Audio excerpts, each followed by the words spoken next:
Everyone, मेरा नाम है आशीष चौधरी एंड मैं हूं आपका बिजनेस इकोनॉमिक्स का टीचर। देखिए, सब्जेक्ट है हमारा बिजनेस इकोनॉमिक्स सीए फाउंडेशन का। तो थोड़ा सा बात कर लेते हैं पहले सब्जेक्ट की, फिर बात कर लेंगे कि आज अपन क्या पढ़ेंगे। तो भैया बिजनेस इकोनॉमिक्स अच्छे से समझ में आ रहा है अपन को क्या बोल रहा हूं मैं। बिजनेस इकोनॉमिक्स घबराने की ज़रूरत नहीं है भैया। बिजनेस इकोनॉमिक्स क्लास 11th में एंड क्लास 12th में। 11th में कब पढ़ा है सर बिजनेस इकोनॉमिक्स? हमने तो पढ़ा ही नहीं। तो भैया 11th में अगर आप सीबीएसई से बिलोंग करते हैं देन माइक्रो इकोनॉमिक्स पढ़ाई होगी आपके सर या मैम ने। तो भैया वही है हमारा बिजनेस इकोनॉमिक्स, वही कंप्लीट सिलेबस है। बट इस बार क्या बोल रहा हूं, इस बार हमको और भी ज़्यादा डिटेल्स में पढ़ना है। हर एक छोटी सी छोटी चीज़ को अपन को स्टडी करना है, क्योंकि भैया अपना पेपर है एमसीक्यू बेस्ड। कौन सा पेपर है भैया? एमसीक्यू बेस्ड पेपर है। तो भैया अपन को बहुत ही बारीकी से पढ़ना है एक बार वापस से हमारे इसी सेम सब्जेक्ट को, जिसको हम माइक्रो इकोनॉमिक्स कहते हैं। तो अपन ने ये छोटा सा इंट्रोडक्शन देख लिया कि भैया जो मैं आपको पढ़ा रहा हूँ कहीं ना कहीं वो आपने पहले पढ़ रखा है और वापस अपन को पढ़ना है और अच्छे तरीके से अपन को पढ़ना है और अच्छे तरीके से मार्क्स लेके आने हैं। तो ये तो छोटी सी बात रह गई हमारे किसकी, इस सब्जेक्ट की। अब अपन स्टार्ट कर लेते हैं कि आज अपन क्या पढ़ेंगे। तो आज अपन स्टार्ट कर रहे हैं हमारा चैप्टर जिसका नाम है थ्योरी ऑफ सप्लाई। ठीक है, थ्योरी ऑफ सप्लाई चैप्टर है, कंप्लीट स्टडी करेंगे। पर सबसे पहले बात कर लेते हैं कि भैया सप्लाई क्या है। तो अब आपके माइंड में आ रहा होगा कि हाँ सर, सप्लाई का मतलब है भैया हमारे सर ने पढ़ाया था, मैम ने पढ़ाया था कि एक सेलर गुड्स एंड सर्विसेज को बनाता है, एक प्रोड्यूसर गुड्स एंड सर्विसेज को बनाता है और उसको मार्केट में क्या करता है, डिस्ट्रीब्यूट करता है, ऑफर करता है, उसको सप्लाई कहते हैं। तो बिल्कुल वही है यहाँ पे सप्लाई। तो सप्लाई का मतलब है कि एक सेलर, एक प्रोड्यूसर या फिर एक मैन्युफैक्चरर जो भी कॉमोडिटी बनाता है। जैसे कि भैया एग्जांपल की बात करें तो ये पेन है मेरे हाथ में, ये किसने बनाया है? मैंने तो नहीं बनाया। बनाया किसने होगा? कोई प्रोड्यूसर ने बनाया होगा, कोई सेलर ने इसको बेचा होगा। तो प्रोड्यूसर, मैन्युफैक्चरर या फिर सेलर यही क्या करते हैं, सप्लाई करते हैं। पहली चीज़ ये कन्फर्म होनी चाहिए और क्लियर होनी चाहिए। तो अपन को समझ में आ गया सप्लाई कौन करता है, एक प्रोड्यूसर। किसकी सप्लाई करता है? या तो गुड्स की या फिर सर्विसेज की। मार्केट में दो ही चीज़ें तो बिकती है, तो या तो गुड्स की सप्लाई होती है या फिर सर्विसेज की सप्लाई होती है। ठीक है, तो ये हमने छोटा सा मतलब समझा हमारे इस चैप्टर का कि अपन किसके बारे में अपन बात करेंगे। यहाँ पे सेलर के पॉइंट ऑफ व्यू पे बात करेंगे, सेलर के बारे में बात करेंगे कि कौन सा सेलर कौन सी कॉमोडिटीज की सप्लाई करता है, कब करता है ज़्यादा, कब करता है कम, यही सब कुछ स्टडी करेंगे। तो अब अपन स्टार्ट कर लेते हैं और समझ लेते हैं सबसे पहला सप्लाई का मतलब, उसकी मीनिंग, क्या सप्लाई है क्या नहीं है। ठीक है, बहुत सी बार स्टूडेंट्स को ये कन्फ्यूजन होता है कि सप्लाई का मतलब है कि सेलर ने कितना बेच दिया, सेलर ने कितना गुड्स को बेच दिया मार्केट में, उसको सप्लाई कहते हैं। नहीं, वो सप्लाई नहीं है। तो क्या है सप्लाई? ये है कि मार्केट में जो सेलर है वो कितना ऑफर कर रहा है। क्या बोल रहा हूं मैं? कितना ऑफर। ऑफर का मतलब है बेचने के लिए लेकर आ रहा है, डिस्ट्रीब्यूट कर रहा है, ना कि उसने बेच दिया है। तो सप्लाई क्या होता है कि मार्केट में जो सेलर है वो कितना ऑफर कर रहा है, ना कि कितना उसने बेच दिया। बेच दिया वाला कंसेप्ट नहीं है यहाँ पे, कितना ऑफर कर रहा है वो होता है। तो ये एक छोटी सी चीज़ थी जो मैंने क्लियर कराई। अब अपन आते हैं स्लाइड में, आप देख सकते हैं यहाँ पे छोटा सा एक इंट्रोडक्शन दे रखा है हमारे चैप्टर का। इस पैराग्राफ को पढ़ रहे हैं जो मैंने यहाँ पे मार्क किया है अभी अभी, तो एक बार देख लो। इन मार्केट इकोनॉमी, ठीक है, seller for product and services are supply side. इसका मतलब क्या है? जब भी सेलर की बात होगी, जब भी गुड्स एंड सर्विसेज को बेचने की बात हो रही है, तो भैया सप्लाई की बात हो रही है।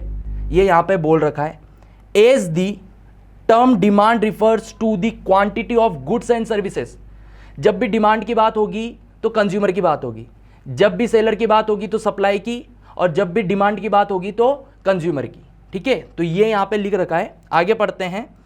आगे यहाँ पे लिख रखा है कि भैया सप्लाई का मतलब क्या है। सप्लाई का मतलब वही है जो अभी अभी मैंने डिस्कस किया कि मार्केट में एक सेलर है वो कितनी चीज़ों को ऑफर, मतलब विलिंगली ऑफर, अपनी इच्छा से कितनी चीज़ों को बेचने के लिए लेकर आ रहा है एक पर्टिकुलर प्राइस पर। अब ये एक नई चीज़ यहाँ पर आई है, ये एक नई चीज़ आई है। प्राइस क्या है सर? अरे यार कीमत है, हर चीज़ की कीमत होती है ना भैया। मोबाइल फ़ोन हो, चाहे से ये मार्कर हो या चाहे से आपके हाथ में जो मोबाइल फ़ोन हो, हर चीज़ की कीमत है ना। तो भैया सप्लाई कौन करता है? सेलर, ये तो समझ लिया। और उसका मतलब ये भी समझ लिया कि भैया जब प्राइस ज़्यादा होगी तो भैया सप्लाई ज़्यादा होगी, ये भी मैं समझाऊंगा अभी। पर यहाँ पर अपन ने ये समझ लिया था कि भैया मार्केट में कितनी कमोडिटी ऑफर कर रहा है एक सेलर, उसको सप्लाई कहते हैं। अब बात आ रही है भैया प्राइस की। तो भैया प्राइस क्या है? कमोडिटी की वैल्यू है कि कितनी वैल्यू का वो प्रोडक्ट है। तो अपन यहाँ पे अब बात करेंगे कि ये प्राइस, ये पर्टिकुलर प्राइस का मतलब क्या है? पर्टिकुलर प्राइस का मतलब है कि आज के दिन कितनी प्राइस चल रही है, उसमें एक सेलर कितनी मार्केट में कमोडिटी ऑफर कर रहा है, उसको अपन क्या कहते हैं? सप्लाई कहते हैं। तो हमने देखा कि सप्लाई क्या है, मार्केट में एक सेलर कितनी कमोडिटी ऑफर कर रहा है एक पर्टिकुलर प्राइस पे। जैसे कि मान लो 5 रुपए की प्राइस है, 5 रुपए की प्राइस में 1 लाख कमोडिटी ऑफर कर दी। 10 रुपए की प्राइस है, 10 रुपए की प्राइस है, उसमें हमने 1.5 लाख कमोडिटी ऑफर कर दी। तो ये क्या है? ये एक पर्टिकुलर प्राइस पे डिपेंड करती है। हमारी जो सप्लाई होती है वो क्या करती है? एक पर्टिकुलर प्राइस पे डिपेंड करती है। जब प्राइस सबसे ज़्यादा होगी तो एक सेलर को प्रॉफिट मैक्सिमाइज करने की एक अपॉर्चुनिटी उसको मिलेगी, तो वो सप्लाई भी ज़्यादा करता है। तो हमने देखा कि सप्लाई के अंदर एक पर्टिकुलर प्राइस होती है। पर्टिकुलर प्राइस का मतलब आज के दिन कितनी प्राइस चल रही है मार्केट में। जितनी भी आज के दिन प्राइस चलेगी ना, उसके अकॉर्डिंग सप्लाई करता है एक प्रोड्यूसर या फिर एक सेलर। उसके बाद आगे बात करते हैं, यहां पे लिख रखा है पर्टिकुलर टाइम, इसका मतलब क्या है? पर्टिकुलर लोकेशन, इसका मतलब क्या है? Particular time and particular location का मतलब है कहां पर सप्लाई कर रहा है, कब सप्लाई कर रहा है, कौन से वक्त पे सप्लाई कर रहा है। तो ये सारे छोटे छोटे से जो वेरिएबल्स हैं, जब ये आपस में मर्ज हो जाते हैं, जुड़ जाते हैं, तो ये कंप्लीट सप्लाई की डेफिनेशन को फॉर्म करते हैं। तो अपन ने क्या क्या समझा, फिर उसके बाद फाइनल में डेफिनेशन आपको रीड कराऊंगा कि भैया सप्लाई क्या है। अपन ने समझा कि सप्लाई कौन करता है? सेलर। किसकी करता है? गुड्स एंड सर्विसेज की। भैया ज़्यादा होती है प्राइस तो ज़्यादा करता है, कम होती है प्राइस तो कम करता है। तो भैया तीसरा वेरिएबल क्या हो गया? प्राइस। एक पर्टिकुलर प्राइस कब करता है भैया? आज के दिन कर रहा है, एक पर्टिकुलर पीरियड ऑफ टाइम की बात हो रही है, आज के दिन कर रहा है, कल करेगा, या फिर कह सकते हैं पास्ट में करी थी, तो ये क्या हो जाता है? टाइम पीरियड हो जाता है। और लास्ट होता है हमारा वेरिएबल लोकेशन, कहाँ पे कर रहा है? कोटा में कर रहा है, जयपुर में कर रहा है, नोएडा में कर रहा है, कहाँ पे कर रहा है, वो हो जाता है लोकेशन। तो ये सारी चीज़ें हमारी सप्लाई को कंप्लीट करती है। चलो अब जल्दी से रीड कर लेते हैं यहाँ पे हमारी डेफिनेशन, जो अभी हमने बहुत ज़्यादा टाइम कंज्यूम करके समझने की कोशिश की है। सप्लाई क्या है? Supply is a economic term that refers to the amount of a given product or services that supplier are willingly to offer to consumer at a given price level at a given period of time and a particular location। जो सारी बातें मैंने आपको समझाई, वही सारी बातें यहाँ पे इस लैंग्वेज में लिखी हुई है। और ये सारी चीज़ें हमको बस इतना सा समझा रही है कि जो सप्लाई है वो एक सेलर करता है। किसकी करता है? गुड्स एंड सर्विसेज की, एक पर्टिकुलर प्राइस पे, एक पर्टिकुलर टाइम पे, एक पर्टिकुलर लोकेशन पे। उसी चीज़ को अपन क्या कहते हैं? सप्लाई कहते हैं। और एक और चीज़ जो स्टार्टिंग में मैंने बताया था कि क्या सप्लाई नहीं है, तो यहाँ पे आप देख सकते हैं कि ये 2 पॉइंट्स लिख रखे हैं बड़े बड़े से। ये 2 पॉइंट्स यहाँ पे लिख रखे हैं बड़े बड़े से। यहाँ पे अपन फर्स्ट पैराग्राफ की बात नहीं कर रहे हैं, ना पे लास्ट पैराग्राफ की बात कर रहे हैं। यहाँ पे बीच में आप फोकस करें कि भैया 2 पॉइंट्स यहाँ पे लिख रखे हैं, फर्स्ट एंड सेकेंड। इसमें देखो क्या लिख रखा है, सप्लाई का मतलब है भैया कितनी चीज़ ऑफर कर रहे हो, ना कि सप्लाई का मतलब है कि कितनी चीज़ बेच डाली। ये मेरे को आपको समझाना था और मैंने पहले भी समझाया था। दूसरी चीज़ एक और भैया, सप्लाई क्या एक फ्लो कंसेप्ट है। सप्लाई क्या एक फ्लो कंसेप्ट है। ये एक थोड़ा सा नया वर्ड है, इसका मतलब क्या है समझते हैं, फिर आगे बढ़ेंगे। तो सप्लाई एक फ्लो कंसेप्ट है, या तो मतलब क्या है फ्लो कंसेप्ट का? मैं मान लो सेलर हूँ, मैं मान लो सेलर हूँ, तुम मान लो कंज्यूमर हो। मैंने बना दिया क्या? ये पेन। ये पेन बनाने के साथ साथ मैंने इस पेन को कहाँ पे बनाया? सपोज दैट मैंने नोएडा में बनाया, दिल्ली में बनाया। और ये पेन आप कहाँ पे रहते हो भैया? कोटा में रहते हो, या फिर जहाँ पे भी रहते हो आप इसको परचेस करना चाहते हो। तो भैया इसको बनाने के बाद मैंने इसको डिस्ट्रीब्यूट करा, आप तक पहुँचाया, कंज्यूमर तक पहुँचाया, जहाँ पे कंज्यूमर्स रहते हैं उनके पास तक पहुँचाया। तो यही हो जाता है हमारा फ्लो कंसेप्ट। सप्लाई में क्या होता है? गुड्स का फ्लो होता है। जो सेलर है वो बनाने के साथ साथ गुड्स को डिस्ट्रीब्यूट करता है, इसी वजह से इसको फ्लो कंसेप्ट कहा जाता है। ठीक है। तो ये हो जाता है हमारा सप्लाई का मतलब, जिसमें अपन ने देखा क्या सप्लाई है और क्या नहीं है। अब अपन आगे बढ़ते हैं। आगे यहाँ पे एक छोटा सा डिफरेंस अपन देखेंगे सप्लाई एंड स्टॉक के बीच में, कि सप्लाई क्या है एंड स्टॉक क्या है। अभी अपन ने पढ़ा है सप्लाई क्या है, पर स्टॉक नहीं पढ़ा है, और एक छोटा सा कंपैरिजन भी करना बनता है यहाँ पे, तो कंपेयर कर लेते हैं दोनों चीज़ों को। तो भैया सप्लाई क्या है, हमने देखा कि भैया क्वांटिटी ऑफ अ कमोडिटी, वो क्वांटिटी जो एक प्रोड्यूसर मार्केट में ऑफर कर रहा है एक पर्टिकुलर प्राइस पे, उसको सप्लाई कहते हैं। यही तो बोल रहा था अपन ने, यही तो पढ़ा था ना अपन ने, कि भैया कितनी क्वांटिटी मार्केट में एक सेलर ऑफर कर रहा है उसको सप्लाई कहते हैं एक पर्टिकुलर प्राइस पे। स्टॉक क्या है, यहां पे देखो स्टॉक क्या है, total quantity of a commodity, total quantity of a commodity with the producer produce in present for future cell. मतलब क्या है इसका, इसका मतलब है कि कितनी क्वांटिटी एक प्रोड्यूसर बना रहा है आज के दिन फ्यूचर में बेचने के लिए। वापस देखते हैं, कितनी क्वांटिटी एक प्रोड्यूसर बना रहा है आज के दिन फ्यूचर में बेचने के लिए, उसको स्टॉक कहते हैं। एग्जांपल देखिए, एक प्रोड्यूसर है जो कि क्या है भैया, टाटा कंपनी का एक प्रोड्यूसर है भैया, जो क्या करता है, टाटा की कार्स को मैन्युफैक्चर करता है। उसने कार्स बनाई, बेची नहीं, उसने कार्स बनाई अपनी इंडस्ट्री के अंदर और अपने जो बड़े बड़े से वेयर हाउसेज है वहां पर खड़ी कर दी, ताकि आने वाला जो फेस्टिवल सीजन है उसमें मैं इन कारों को बेचूंगा। तो क्या हो गया, सेम स्टॉक का कंसेप्ट अपन ने समझा एग्जांपल ने। तो स्टॉक क्या है कि क्वांटिटी, वो क्वांटिटी जो एक प्रोड्यूसर बना रहा है आज के दिन ताकि फ्यूचर में बेचेगा, उसको अपन क्या कह देते हैं, स्टॉक कह देते हैं। ठीक है, नेक्स्ट यहां पे पॉइंट आता है भैया सप्लाई के अंदर, it is a flow concept. Flow concept है, अभी अपन ने पढ़ा था फ्लो कंसेप्ट क्यों है, क्योंकि एक प्रोड्यूसर बना रहा है और डिस्ट्रीब्यूट कर रहा है, आप तक पहुंचा रहा है, बना रहा है और आप तक पहुंचा रहा है, ये क्या हो जाता है, फ्लो कंसेप्ट हो जाता है। एक सेलर है जो बना रहा है और कंज्यूमर तक पहुंचा रहा है, गुड्स को डिस्ट्रीब्यूट कर रहा है, फ्लो कंसेप्ट। पर यहां पे स्टॉक में लिख रखा है it is not a flow concept, ये फ्लो कंसेप्ट नहीं है। क्यों नहीं है, क्योंकि यहां पे गुड्स बना तो सही है, गुड्स बना तो है, पर उस गुड्स को डिस्ट्रीब्यूट नहीं करा जा रहा, उसको हमारे वेयर हाउस में स्टोर करा जा रहा है। तो उसको अपन कह देते हैं कि भैया यहाँ पे तो गुड्स का कोई मूवमेंट नहीं हुआ है, कोई फ्लो नहीं हुआ है, कोई डिस्ट्रीब्यूशन नहीं हुआ है, इसी वजह से इसको नॉट अ फ्लो कंसेप्ट अपन बोल देते हैं। नेक्स्ट यहाँ पे पॉइंट लिख रखा है कि जो सप्लाई है ना वो किससे रिलेटेड होती है, प्राइस ऑफ अ कमोडिटी।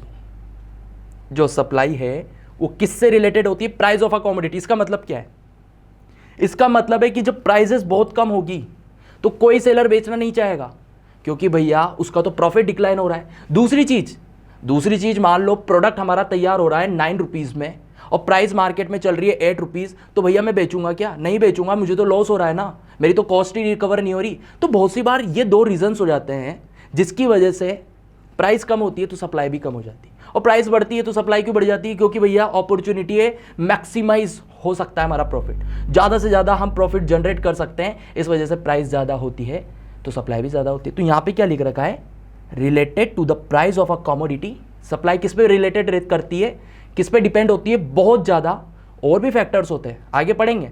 ऐसा नहीं समझ लेना कि भैया ये एक ही फैक्टर है, ये एक ही फैक्टर है, नहीं, मल्टीपल फैक्टर्स है, उस पर डिपेंड करती है, रिलेट करती है। बट यहां पे बोल रहा है कि जो मेन फैक्टर है वो क्या हो जाता है, प्राइस। ठीक है, अब यहां पे स्टॉक में देखिए लास्ट वाला पॉइंट, यहां पे बोल रहा है कि related to the demand of a commodity.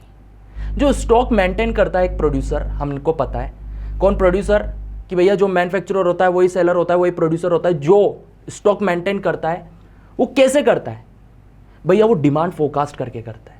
अब ये डिमांड फोरकास्ट क्या है सर, अभी तक तो सप्लाई समझ में नहीं आ रहा था, फिर ये एक नया टॉपिक आ गया।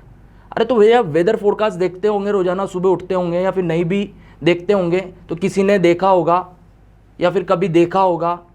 भैया वेदर फोरकास्ट क्या है, भैया जो हमारे गूगल की टीम है वो क्या कर रही है, प्रिडिक्ट कर रही है कि आने वाले डेज में कैसा क्लाइमेट कंडीशन होने वाली है, और वही प्रिडिक्शन आपको एज अ स्टैटिस्टिकल डाटा के रूप में दिखाई जाती है, ये वेदर फोरकास्ट है। ऐसे ही डिमांड फोरकास्ट होती है। तो डिमांड फोरकास्ट समझने के लिए डिमांड को समझ लो इन शॉर्ट, डिमांड कौन करता है? कंज्यूमर।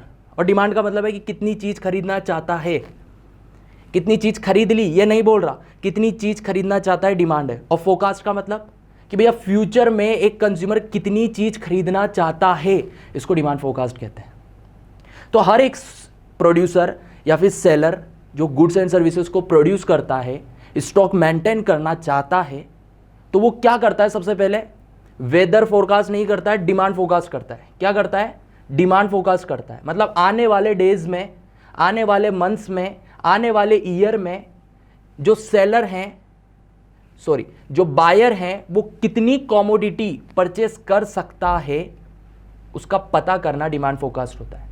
तो यहां पे हमारा जो लास्ट पॉइंट लिख रखा है, related to the demand of the commodity, हमको समझाना चाहता है कि जो भी स्टॉक आप मेंटेन कर रहे हैं ना, वो किस पे डिपेंड करता है? आने वाली डिमांड पे। मतलब जैसे कि सपोज दैट दिवाली तो अभी निकली है, न्यू ईयर अभी निकला है, तो भैया फेस्टिवल्स बहुत दिनों बाद आएंगे, पर ये सपोज कर लेते हैं क्या चल रहा है? सितंबर चल रहा है, अगले एक आध मंथ बाद दिवाली आने वाली है। यहाँ पे एक प्रोड्यूसर कौन है भैया? होंडाई। हमारी जो होंडाई कंपनी है उसको क्या करना है? प्रोडक्शन करना है। अब उसको कितना प्रोडक्शन करना है, कितना स्टॉक मेंटेन करना है, नहीं पता, तो वो क्या करने जा रही है? Demand forecast. वो चेक कर रही है कि मार्केट में कितने सेलर रेडी हैं परचेस करने के लिए कार्स को, हमारी कार्स को। अब उन्होंने पता कर लिया कि भैया 100 हैं या फिर 200 हैं या 500 हैं, 10,000 है, 1 लेके जितना भी उन्होंने प्रिडिक्शन करा है उसके अकॉर्डिंग आज वो कार बनाने लग गए और अपने वेयर हाउसेज में उनको स्टोर करने लग गए। तो हो गया ना? क्या हो गया भैया? हमने समझ लिया ना कि भैया जो स्टॉक है वो एक प्रोड्यूसर मेंटेन करता है। कैसे करता है? डिमांड फोरकास्ट करके। सर मान लो डिमांड फोरकास्ट नहीं करेंगे तो क्या होगा? भैया गड़बड़ हो जाएगी। कैसे? जब पता ही नहीं होगा आपको कितनी कार मेंटेन करनी है या फिर कितनी कार का स्टॉक मेंटेन करना है, तो या तो ये हो सकता है ज़्यादा कर लोगे तो प्रॉब्लम है। क्या प्रॉब्लम है? बिकेगी नहीं, तो भैया आपकी जो भी एक्सपेंसेस है वो रिकवर कैसे करोगे? वो जो खर्चे हो गए वो रिकवर कैसे होंगे? और जब रिकवर नहीं होंगे तो एज इट इज़ आप कहाँ पे चल जाओगे भैया? लॉस में जा सकते हो। और मान लो कम बना दी तो भी प्रॉब्लम है। हमारा जो कंपटीटर है वो मज़े लेकर चल जाएगा, जो टाटा वाला है वो लेके चल जाएगा मज़े, क्योंकि भैया उसने तो बेच देगा, हमारी कारें तो बिकेगी नहीं। तो भैया कम सप्लाई होगी तब भी नुकसान है और ज़्यादा सप्लाई होगी तब भी नुकसान है। तो स्टॉक कैसा मेंटेन करना है हमको? एकदम सही तरीके से डिमांड फोरकास्ट करके करना है, तभी आप सप्लाई भी सही तरीके से कर पाएंगे। तो ये स्टॉक एंड सप्लाई का एक छोटा सा कंपैरिजन देखा। आगे बढ़ते हैं। हमारा नेक्स्ट जो टॉपिक है वो यहां पर है सबसे इंपॉर्टेंट, सप्लाई फंक्शन। क्या है सप्लाई फंक्शन? क्या होता है सप्लाई फंक्शन? थोड़ा सोचिए। देखिए, सप्लाई फंक्शन का मतलब है वो सारे फैक्टर्स, वो सभी फैक्टर्स जो हमारी सप्लाई ऑफ एक्स कमोडिटी को इन्फ्लुएंस करते हैं, उसको सप्लाई फंक्शन कहते हैं। अब सप्लाई ऑफ एक्स कमोडिटी का मतलब क्या है? जैसे कि एक्स कमोडिटी मान लेते हैं, ये एक्स कमोडिटी है, मतलब ये एक पेन है। तो इस पेन की सप्लाई कब बढ़ेगी कब कम होगी, ये किन किन चीजों पे डिपेंड करता है, उसको सप्लाई फंक्शन कहते हैं। सप्लाई ऑफ एक्स कमोडिटी का मतलब है ये पेन, इस पेन की सप्लाई कब बढ़ेगी कब कम होगी, कब सेलर इसको ज्यादा मार्केट में पहुंचाएगा, कब सेलर इसको कम मार्केट में डिस्ट्रीब्यूट करेगा। तो इसकी सप्लाई कब बढ़ रही है कब कम हो रही है, ये डिपेंड करता है इन सारे फंक्शंस पे जो अपन स्टडी कर रहे हैं, उन्हीं को अपन सप्लाई फंक्शंस कहते हैं। तो देखिए यहाँ पे रीड करते हैं कि भैया कितने फंक्शंस है, बहुत सारे फंक्शंस है, यहाँ पे एक एक करके समझेंगे। तो सबसे पहला है यहाँ पे प्राइस ऑफ ऑन कमोडिटी, इसको स्टडी करना है अपन को डिटेल में। सेकंड लिख रखा है प्राइस ऑफ रिलेटेड गुड्स, थोड़ा सा समझ में आ रहा होगा भैया, रिलेटेड गुड्स तो पड़ा सा लग रहा है। तो भैया रिलेटेड गुड्स क्या है थोड़ा सा मैं बता देता हूँ, फिर आगे बढ़ते हैं जल्दी से। रिलेटेड गुड्स का मतलब है कि मार्केट में कुछ ऐसी कमोडिटीज़ है जिसमें एक प्रोडक्ट की प्राइस चेंज हो रही है तो दूसरे प्रोडक्ट की सप्लाई में कुछ चेंजेस आ रहे हैं, उसको रिलेटेड गुड्स कहते हैं। आगे कंप्लीट डिटेल में पढ़ेंगे। तो भैया ये सेकंड फंक्शन हो जाता है। थर्ड यहाँ पे लिख रखा number of firms in the industry, fourth हो जाता है goal of the firm, fifth हो जाता है price of factors of production, technology, business expectations and government policy. ये सारे क्या होते हैं हमारे सप्लाई फंक्शंस होते हैं। इन्हीं को अब अपन को डिटेल में पढ़ना है, डिटेल में पढ़ना है। ठीक है, चलो आगे बढ़ते हैं, डिटेल में पढ़ते हैं एक एक करके सारे को। अब ये सर ये क्या आ गया, सप्लाई फंक्शन चल रहा था, डिटरमिनेंट्स ऑफ सप्लाई क्या आ गया? अरे भैया वही है, सेम चीज, नाम अलग है, चीज सेम है। देखो पहला आ गया ना यहाँ पे price of goods, price of goods and services का मतलब क्या है? मैंने बताया था ना सप्लाई फंक्शन, यहाँ पे मैं लिख रहा हूं, एक बार देखिएगा। S X is equals to functional relationship between price of X commodity. मतलब क्या है इसका? सप्लाई ऑफ एक्स कमोडिटी, ये पेन है, इस पेन की सप्लाई कब बढ़ेगी कब कम होगी, ये डिपेंड करता है इस पेन की प्राइस पर। इस पेन की प्राइस बढ़ जाएगी तो ये जो सेलर है जो इस पेन को बना रहा है वो उसकी सप्लाई भी बढ़ा देगा। इस पेन की प्राइस मार्केट में कम हो गई तो जो सेलर है इस पेन को बना रहा है वो इसकी सप्लाई को कम कर देगा। तो हमने देख लिया सप्लाई फंक्शन में फर्स्ट यहाँ पे हमारा जो फंक्शन है डिटरमिनेंट हो जाता है वो हो जाता है खुद प्रोडक्ट की प्राइस। अगर प्रोडक्ट की प्राइस बढ़ जाएगी तो भैया उसकी सप्लाई बढ़ा देगा सेलर, सिंपल सी चीज़ है। और प्रोडक्ट की प्राइस कम हो जाएगी तो सप्लाई भी कम कर देगा। तो यही हो जाता है भैया, इसमें ज़्यादा टाइम कंज्यूम करने की ज़रूरत नहीं है, बस यही है कि इसके अंदर प्राइस ऑफ एक्स कमोडिटी के अंदर। आगे बढ़ते हैं, नेक्स्ट यहाँ पे हमारा फंक्शन है वो है प्राइस ऑफ रिलेटेड गुड्स। इसमें थोड़ा सा टाइम लगेगा और इसको अपन को डिटेल में भी समझना है। सबसे पहले कि ये रिलेटेड गुड्स क्या है, अभी अभी थोड़ा सा बताया था भैया, मार्केट में कुछ ऐसी कमोडिटीज़ होती है जिसमें एक प्रोडक्ट की प्राइस कम या ज़्यादा हो रही है जिसकी वजह से दूसरे प्रोडक्ट की प्राइस, जिसकी कुछ भी नहीं हो रहा प्राइस में, पर दूसरे प्रोडक्ट की क्वांटिटी सप्लाई में चेंजेस आ रहे हैं। वापस समझिएगा, मार्केट में कुछ ऐसी कमोडिटीज़ होती है जिसमें एक प्रोडक्ट, ये मेरा एक प्रोडक्ट है, इसकी प्राइस चेंज हो रही है, ये दूसरा प्रोडक्ट है इसकी प्राइस चेंज नहीं हो रही, ये एक प्रोडक्ट है जिसकी प्राइस चेंज हो रही है, सपोज दैट कम होगी, जिसकी वजह से दूसरे प्रोडक्ट की जिसकी प्राइस भी नहीं चेंज हो रही पर उसकी सप्लाई में चेंजेस आ रहे हैं। तो ऐसे जो प्रोडक्ट्स होते हैं ना उसको अपन रिलेटेड गुड्स कहते हैं। अब रिलेटेड गुड्स दो तरह के होते हैं, substitute, complementary. Substitute, complementary. Substitute क्या है सर? भैया कोको कोला और पेप्सी सब्स्टिट्यूट है, सब्स्टिट्यूट है बिल्कुल। जैसे कि मोबाइल फ़ोन की बात कर लें तो भैया एक कंपनी का मोबाइल फ़ोन दूसरी कंपनी का जो मोबाइल फ़ोन है ये दोनों सब्स्टिट्यूट है। तो कुल मिलाकर सब्स्टिट्यूट गुड्स वो गुड्स होते हैं जिसमें क्या होता है, अगर कंज्यूमर को एक नहीं मिल रहा तो दूसरे को यूज करके वो अपनी नीड्स एंड वांट्स को सेटिस्फाई कर सकता है। उन गुड्स को अपन सब्स्टिट्यूट कहते हैं। जैसे कि Bingo chips and Lay's chips. मन कर रहा है चिप्स खाने का, मेरा मन कर रहा है चिप्स खाने का मेरा, सिंपल सी चीज़ है, मैं जा रहा हूँ चिप्स लेने और मेरा मन कर रहा है भैया बिंगो लूँगा, बट वहाँ पे बिंगो नहीं मिला तो लेस ले लूँगा। पर मान लो मैं बिंगो लेने जा रहा हूँ और उसकी प्राइस बढ़ेगी तब भी मैं लेस ले लूँगा। तो भैया मार्केट में कुछ प्रोडक्ट्स हैं जो क्या करते हैं, अगर एक नहीं मिलता तो दूसरे से काम चला लेते हैं, या फिर एक की प्राइस बढ़ जाती है तो दूसरे को परचेस करके लेकर आ जाते हैं और अपनी नीड्स एंड वांट्स को सेटिस्फाई कर देते हैं। ये सब्स्टिट्यूट गुड्स कहलाते हैं, इन्हें सब्स्टिट्यूट गुड्स कहते हैं। ठीक है, अब बात आ जाती है रिलेटेड गुड्स के अंदर एक और गुड्स होता है जिसको अपन कहते हैं कॉम्प्लीमेंट्री गुड्स। ऐसी कॉमोडिटीज जो कि साथ में यूज होती है। कुछ मार्केट में ऐसी कॉमोडिटीज होती है जो साथ में यूज होती है, जैसे कि कार एंड पेट्रोल। अलग अलग है ना दोनों, कार अलग है, पेट्रोल अलग अलग कॉमोडिटी है, एक अलग प्रोडक्ट है, कार एक अलग प्रोडक्ट है, पर जब यूज करना है तो दोनों को मिलाकर यूज करना पड़ता है, तभी भैया आप अपनी जो भी डेस्टिनेशन है वहां तक पहुंच पाएंगे। तो हमने देखा कि मार्केट में कुछ ऐसी भी कॉमोडिटीज होती है जिनको कॉम्प्लीमेंट्री कहा जाता है, मतलब दोनों को साथ में यूज करा जाता है। जैसे कि पेन और इंक, ये भी कॉम्प्लीमेंट्री है। पेन परचेस कर लिया तो भैया कहीं ना कहीं आप इंक भी तो परचेस कर रहे हो। तो भैया हमने देखा कॉम्प्लीमेंट्री गुड्स क्या होते हैं, वो गुड्स होते हैं जिनको साथ में यूज किया जाता है। सब्स्टिट्यूट गुड्स वो गुड्स होते हैं जिसके अंदर एक गुड्स अगर नहीं मिल पा रहा है या फिर उसकी प्राइस बढ़ गई तो दूसरे प्रोडक्ट्स को परचेस करके हम हमारी नीड्स एंड वांट्स को सेटिस्फाई कर लेंगे। चलो वापस आ जाते हैं, ये तो बात रही समझने की कि भैया कॉम्प्लीमेंट्री गुड्स क्या है, सब्स्टिट्यूट गुड्स क्या है। टॉपिक हमारा चल रहा था price of related goods. Related goods मैंने क्लियर करवा दिया है, लास्ट बार बता रहा हूँ। रिलेटेड गुड्स का मतलब है कि मार्केट में कुछ ऐसी कॉमोडिटीज़ है जिसकी प्राइस चेंज हो रही है एक प्रोडक्ट की, जिसकी वजह से दूसरे प्रोडक्ट की सप्लाई में कुछ चेंजेस आ रहे हैं, उसको रिलेटेड गुड्स कहते हैं। उसको अपन रिलेटेड गुड्स कहते हैं। अब एग्जाम्पल देखिए यहाँ पे हम ये टेबल बना लेते हैं।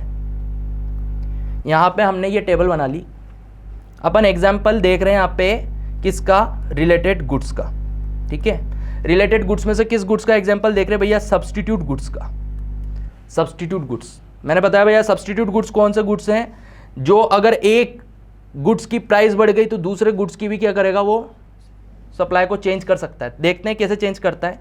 यहाँ पे अपन ने 2 सब्सटीट्यूट गुड्स ले लिए हैं, एक हमने यहाँ पे ले लिया है टी और दूसरा हमने यहाँ पे ले लिया है कॉफ़ी। ठीक है, टी एंड कॉफ़ी, अगेन ये दोनों सब्सटीट्यूट गुड्स हैं। तो यहाँ पे अपन ने ले लिया भैया टी की प्राइस एंड कॉफ़ी की क्वांटिटी सप्लाई। टी की प्राइस ली है, कॉफ़ी की क्वांटिटी सप्लाई ली है। ठीक है, तो भैया क्या हो रहा है यहाँ पे देखिएगा। तो इस टेबल के अंदर डाटा लिखने से पहले एक छोटी सी चीज मैं आपको बोलना चाहूंगा। अपन बात कर रहे हैं प्राइस ऑफ रिलेटेड गुड्स की, अपन को अपने आप को सेलर समझना है। सबसे पहली चीज, जब भी अपन सप्लाई पढ़ेंगे तो भैया कंज्यूमर नहीं समझना है, अपने आप को सेलर समझना है। और यहां पर एक छोटी सी चीज है जो आपको अभी अभी एज्यूम कर लेनी है। जो भी मैं बोल रहा हूं, क्या एज्यूम करना है, मैं बोल रहा हूं कि आप सेलर हो और आप 2 प्रोडक्ट बना रहे हो। क्या प्रोडक्ट बना रहे हो, एक टी एंड कॉफी। तभी आप बहुत अच्छे से समझ पाओगे और बहुत जल्दी से समझ पाओगे। बिल्कुल सिंपल से काम दे रहा हूं मैं। क्या करना है, अपन को अपने आप को सेलर समझ लेना है। और हो सकता है ना अपन सेलर भी बन सकते हैं फ्यूचर में, तो अभी बन जाओ। अपन ने अपने आप को सेलर समझ लिया और क्या करते हैं, अपन प्रोडक्ट्स बनाते हैं। क्या बनाते हैं, टी और कॉफ़ी। टी और कॉफ़ी बनाते हैं, बिल्कुल। चलो आगे बढ़ते हैं। अब हो क्या रहा है, मार्केट में जब टी की प्राइस 10 थी, अच्छी बात है, तो भैया हम टी भी बेचते थे और हम कॉफ़ी की कितनी सप्लाई कर देते, सपोज दैट 100।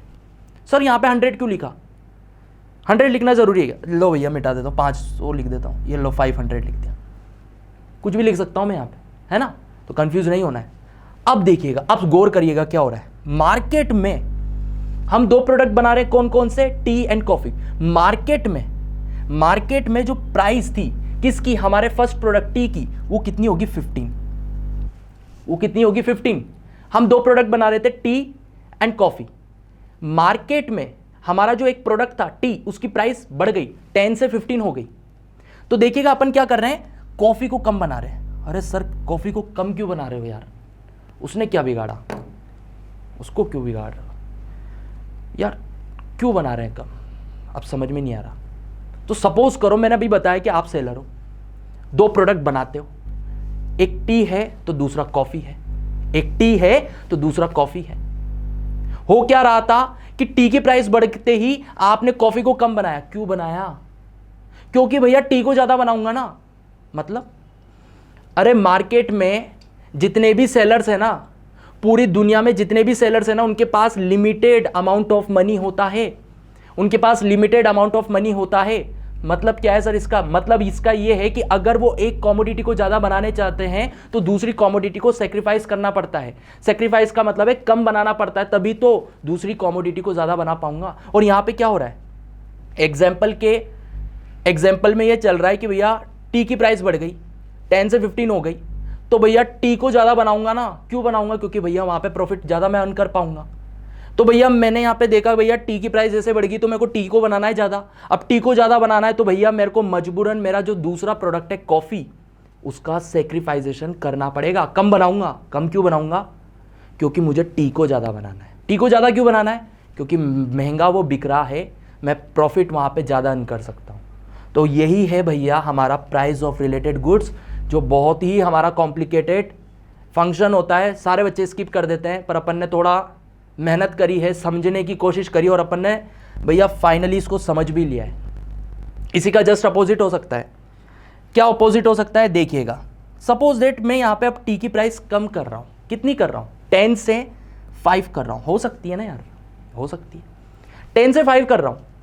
तो क्या हो गया, टी की प्राइस कम होते ही एक सेलर अब टी को बनाएगा या फिर कॉफ़ी को ज़्यादा बनाएगा, पता नहीं चल रहा सर। तो अपन देख रहे थे कि कॉफ़ी की प्राइस कितनी है भैया, पहले भी 10 थी, अभी भी 10 है, यहाँ पे आप देख सकते हैं। अब आप अच्छे से पता कर सकते हैं क्या, कि हम इस बार कॉफ़ी को ज़्यादा बनाएंगे या कम बनाएंगे, यानी कि कॉफ़ी की सप्लाई ज़्यादा करेंगे या कम करेंगे। तो सिंपल सी चीज़ है कि भैया जब जब टी हमारी सस्ती हो गई तो भैया कॉफी में हमको ज्यादा फायदा हो रहा है क्योंकि वो तो महंगी है, और उसको बनाऊंगा और बेचूंगा तो ज्यादा प्रॉफिट अर्न करूंगा। तो यहां पर मैंने कॉफी को कितना बनाया भैया, 800। मतलब ज्यादा बनाऊंगा तभी तो सप्लाई ज्यादा करूंगा। समझिएगा क्या बोल रहा हूं मैं भैया, ज्यादा बनाऊंगा तभी तो सप्लाई करूंगा ना। सप्लाई किसकी करते हैं, गुड्स की। गुड्स को बनाऊंगा ही नहीं तो सप्लाई क्या करूंगा। तो यहां पर क्या समझा हमने कि प्राइस ऑफ रिलेटेड गुड्स का मतलब है मार्केट में कुछ ऐसी कमोडिटीज है जिसमें एक प्रोडक्ट की प्राइस में चेंज आने की वजह से दूसरे प्रोडक्ट की सप्लाई में कुछ ना कुछ चेंजेस आ रहे हैं, कुछ ना कुछ चेंजेस देखने को दिख रहे हैं, मिल रहे हैं। तो उसको अपन क्या कहते हैं, प्राइस ऑफ रिलेटेड गुड्स कहते हैं। ठीक है, तो ये हो जाता है हमारा प्राइस ऑफ रिलेटेड गुड्स वाला टॉपिक, जिसको अपन ने कंप्लीट समझा। अब एक छोटी सी चीज़ जो मैं यहाँ पे लिख रहा हूँ, देखिएगा, सप्लाई फंक्शन लिख रहा हूँ मैं यहाँ पे, S X is equals to supply, जो हमारी एक्स कॉमोडिटी है, सप्लाई ऑफ एक्स कॉमोडिटी है, वो कौन कौन से फैक्टर से इन्फ्लुएंस होती है। भैया फर्स्ट पढ़ लिया हमने पी एक्स का मतलब है price of X commodity. Second अभी अपन ने स्टडी करा प्राइस ऑफ रिलेटेड गुड्स। तो ये दो हमने स्टडी कर लिया, ठीक है। अब बात आती है नेक्स्ट की। तो नेक्स्ट कौन सा है देखिएगा जरिया, ठीक है, एक सेकेंड, या देखिए नेक्स्ट यहां पे लिख रखा है price of factors of production. बहुत ही सिंपल सा पॉइंट है, price of factors of production. अब ये फैक्टर्स ऑफ प्रोडक्शन को समझना होगा। फैक्टर्स ऑफ प्रोडक्शन क्या है, अरे भैया land, building, machinery, raw material, fuel, ये सारे फैक्टर्स ऑफ प्रोडक्शन होते हैं। फैक्टर्स ऑफ प्रोडक्शन मतलब वो सारी चीजें जिनसे आप प्रोडक्ट को मैन्युफैक्चर करेंगे, बनाएंगे, उसको अपन फैक्टर्स ऑफ प्रोडक्शन कहते हैं। तो यहां पे लिख रखा है कि फैक्टर्स ऑफ प्रोडक्शन की प्राइस में चेंज आने की वजह से भी हमारे प्रोडक्ट की, जो हमारा प्रोडक्ट है, प्राइस ऑफ यानी कि सप्लाई ऑफ एक्स कमोडिटी, जो हमारा प्रोडक्ट है, जो भी हो सकता है, उसकी सप्लाई में चेंज आएंगे। क्या बोल रहा हूं मैं कि भैया फैक्टर्स ऑफ प्रोडक्शन की प्राइस में अगर चेंज आ गए तो हमारी सप्लाई ऑफ एक्स कमोडिटी जो है उसकी भी सप्लाई में चेंज आ सकते हैं। एग्जाम्पल देखिए, एग्जाम्पल ये है कि जो लेबर है वो भी हमारा फैक्टर्स ऑफ प्रोडक्शन है। पहले हमारे पास होते थे 1 लाख रुपीस, और उससे हम कितनी लेबर को लेकर आ जाते थे, सपोज दैट 20,000 लेबर को लेकर आ जाते थे। अब हुआ क्या, हमारे पास अभी भी 1 लाख रुपीस हैं, पर इस बार हम ओनली 10,000 ही लेबर को लेकर आए। क्यों, क्योंकि भैया लेबर वेजेस बढ़ गए। जैसे ही लेबर वेजेस बढ़ गए तो मैं कम लेबर को हायर कर पाया, तो कम मैंने प्रोडक्शन बनाया, तो सप्लाई भी तो कम ही करूंगा। ऐसा तो नहीं है ना कि दूसरे के गोदाम में से निकाल के लाके सप्लाई कर दूंगा। जितना मैं बनाऊंगा उतना ही तो सप्लाई करूंगा, जितना एक सेलर बनाएगा उतना ही तो सप्लाई करेगा। तो हुआ क्या, जो फैक्टर्स ऑफ प्रोडक्शन है उनकी प्राइस में अगर चेंजेस आ जाए, चेंजेस दोनों तरीके से हो सकते हैं, इंक्रीज और डिक्रीज। अभी अपन ने क्या करा है, लेबर वेजेस बढ़ा दिए हैं, मतलब फैक्टर्स ऑफ प्रोडक्शन की प्राइस बढ़ा दी। जैसे ही प्राइस बढ़ा दी तो फैक्टर्स ऑफ प्रोडक्शन को कम परचेस कर पाए तो भैया प्रोडक्शन भी कम बना पाए तो सप्लाई भी कम करी। तो ये क्या हो जाता है, एक फैक्टर हो जाता है जिसकी वजह से सप्लाई कम या ज्यादा होता है। ठीक है, समझ लिया अपन ने। अब इसी का just opposite scenario, suppose that कि जो फैक्टर्स ऑफ प्रोडक्शन है हमारी लेबर, उसके वेजेस कम हो गए, बहुत कम हो गए। भैया 200 रुपए की लेबर आती थी, वो अब 50 रुपए की आ रही है। तो जब हमारे पास 1 लाख रुपए होते थे तो हम कम से कम 20-25 हजार लेबर लेकर आ जाते थे। आज भी हमारे पास 1 लाख रुपए, सेम कैपिटल है, पर आज हम 60-70 हजार लेबर को हायर कर पा रहे हैं। क्यों, क्योंकि भैया वेजेस कम हो गए। वेजेस कम होते ही फैक्टर्स ऑफ प्रोडक्शन को ज्यादा हायर कर पाऊंगा, ज्यादा परचेस कर पाऊंगा, फैक्टर्स ऑफ प्रोडक्शन को, प्रोडक्शन भी ज्यादा कर पाऊंगा, प्रोडक्शन ज्यादा कर पाऊंगा तो क्या होगा, सप्लाई भी ज्यादा कर पाऊंगा। अभी समझाया था। तो ये हो जाता है हमारा तीसरा पॉइंट, जो हमारा फंक्शन भी कह दो या फिर चाहे से डिटर्मिनेंट्स कह दो। क्या हो जाता है हमारा फंक्शन कह दो, चाहे से डिटरमिनेंट्स कह दो, क्या हो जाता है सप्लाई फंक्शन कहलाते हैं। ठीक है, तो ये तीसरा सप्लाई फंक्शन है जिसका नाम है price of factors of production. Next function को डिटेल में स्टडी करते हैं, वो है टेक्नोलॉजी।